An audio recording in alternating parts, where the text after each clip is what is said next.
Fossil fuels are originally really biofuels. And for example, gasoline, that's an incredible way to store energy. But these are limited resources. And the biofuels we talk about today, in contrast, are renewable. And they're just as good in terms of energy stored. It does cost quite a bit to create this new type of biofuel, however, and that's the case with ethanol. The problem with most biofuel is that they're currently derived from food crops. And so the second of biofuel sources are being developed. Well, the second stage of biofuel sources are being developed from non-food sources. And the third generation come from microorganisms whose food source is carbon dioxide and carbon monoxide, and whose waste product could be a fuel source itself.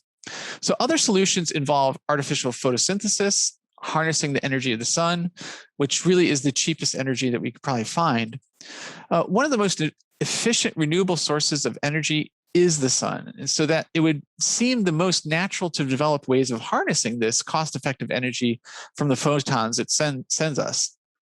Materials are currently the biggest problem, which because of their weight and because of their cost to transport and install, they kind of create sort of a hindrance to their mass adoption.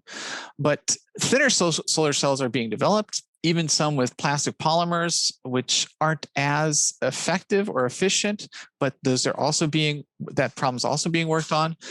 And it's really this is a sector that has quite a bit of a bright future, no pun intended, since the source of energy could be our key to limitless electricity.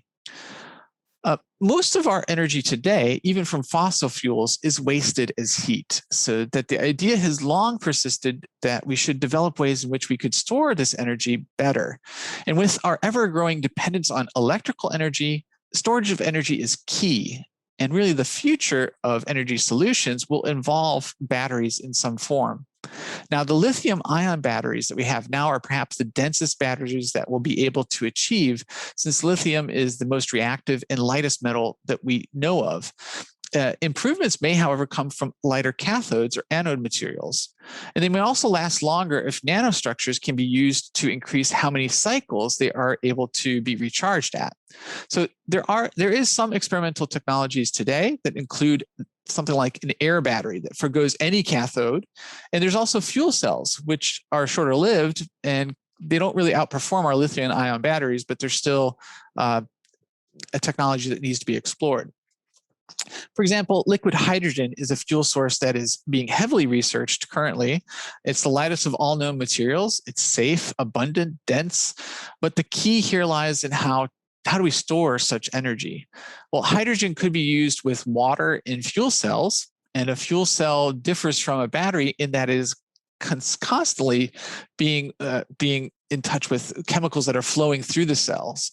And so it doesn't really run out like a battery does, which can deplete. Likewise, if we used hydrogen, it could be completely clean, and internal combustion engines could easily adapt to hydrogen fuel. The only problem lies with its production. It needs to be extracted from water, and that is proving to be a bit challenging, almost too challenging to be practical at the moment.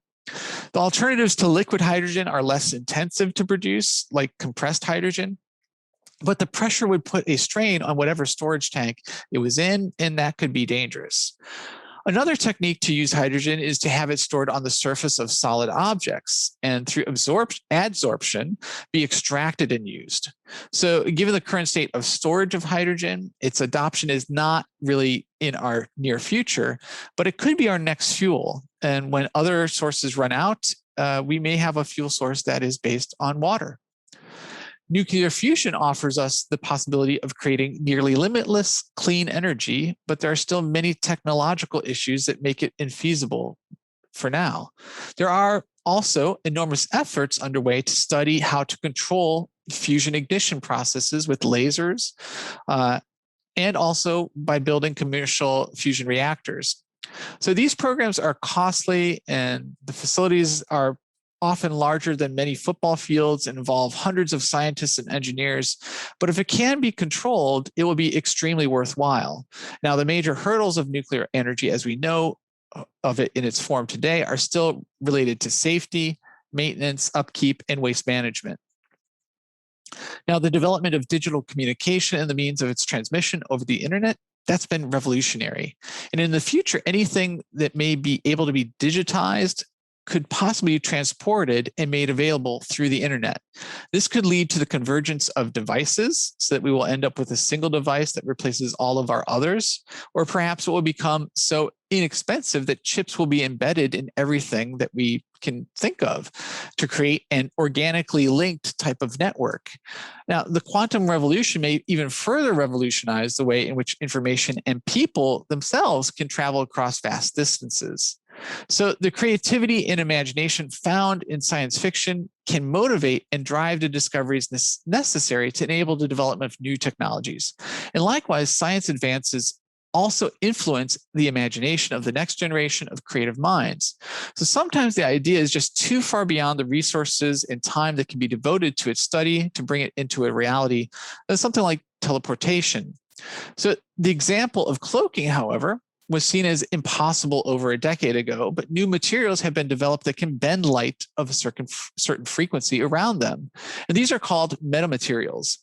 Or take, for example, human-made spider webs, because their strength is greater than steel of the same weight and about 1,000 times more flexible. These are currently being studied, and their application could extend to bulletproof vests, artificial tendons, bridge cables, and many other uses. So some technologies introduced in science fiction may not be completely impossible, but are very, very far off in the future, like something like time travel. While other technologies introduced in science fiction violate the fundamental laws of physics, and that's something that maybe like traveling faster than light becomes then beyond what we can really achieve with our science. So it's important that we balance our creative and imaginative desires of an intriguing future with thoughtful reflection to not revisit the past horrors of colonization, exclusion, subjugation, and oppression that technology all sometimes brings with it, but really to seek to find a future that is more equitable, safer, and tolerant. And technology does not tell us about what kind of future we will have, but perhaps that is then what our literature and science fiction does in order to play a larger role in how we cautiously move into the technology and its adoption in the future.